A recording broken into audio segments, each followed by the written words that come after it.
Prenses. Ormanda gezmeye çıkalım mı? Merhaba Sofia. Ben burayı sana öğreteyim mi? Ben zaten buraları biliyorum. Yaşadığım sarayı.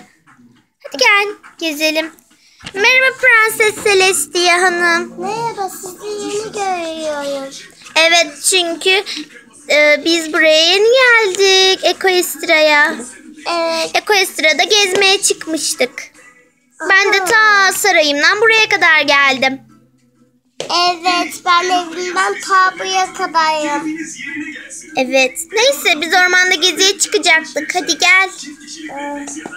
Na na na na na na na na na na na. Gezelim bakalım. Ay, burayı hiç tanıyamadım. Sen tanıyabildin mi? Sanki kaybolduk gibi. Tanımadım. Hadi gel biraz daha yürüyelim. Üstümüz kirli. Olsun, bir şey olmaz. Hadi gel yanıma. Çantayı da kirli. Çantaya koy. Ay, çok yoruldum. Bir ölçü getireyim mi?